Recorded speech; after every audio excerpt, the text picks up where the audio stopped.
speaking to you today deliberately from these steps to let you know that we are beginning to put together a plan to return face to face. Last week, the Australian government released their 3-step plan to remove the corona quarantine restrictions. So what I want to let you know in a moment is, what is our plan? What will it look like? How will it happen? When will it happen? How will we go about our return face to face? The short answer is we don't quite know yet, because one thing that we're sure of so far is that the return to face, it won't be the same as when we stopped meeting face to face.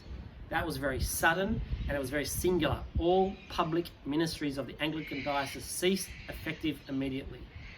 Our return will be very different. It will happen gradually in steps and phases. So with that in mind, I want to encourage you just to consider with me the 5 principles that we'll be working with as we consider how we return and our plans. Our 5 principles are this. Our first one is to love and care for one another. Friends, that's why we put those restrictions in place in the first place. We actually do care about people, and we care about their health and their well-being. We want to care for people physically, mentally, emotionally. We want to care for people spiritually. We want that love and care to continue to be one of those major guiding principles. Our second principle is we are those that are under authority. That is, that we're under the authority of God, we're under the authority of the Australian government, and we're also under the authority of the diocese.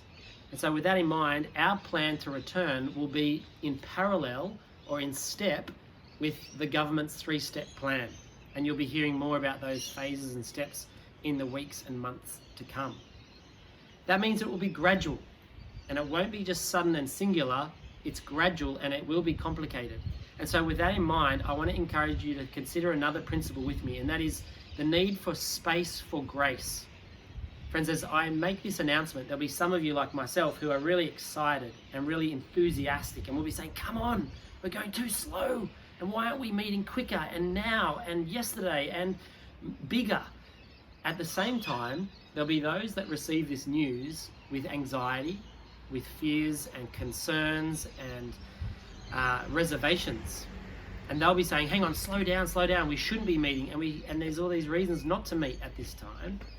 So again, friends, I want to encourage you that with those differences in mind, now is a particular time where we'll need to be gracious towards one another.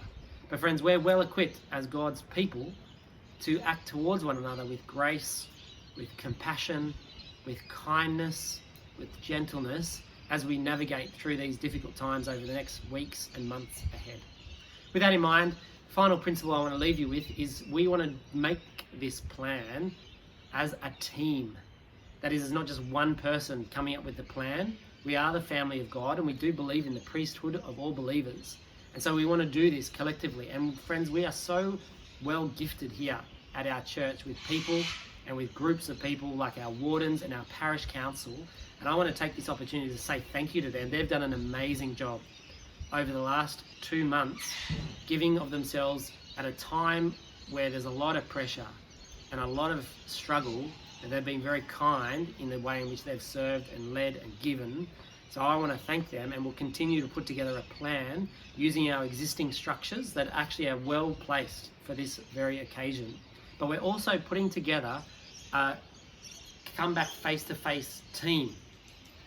So if you're really passionate about that, if you're well equipped for that, or whether you're gifted in that way, then can I encourage you to make contact with me so that you're able to join that team so that we can return face-to-face well. We want to use this moment to bring glory to God. That would be one of my goals as we come back face-to-face. But what's one of your goals? I want to finish with this challenge and this invitation to you. In light of everything I've just shared with you, how would you like to see things as we return face-to-face? And particularly given everything I've just said to you, that we are pretty confident now that people are talking about as we return to normal, it won't be normal. It will be a new normal. And so let me ask you, friends, what would you like to see change? Can't wait to see you soon.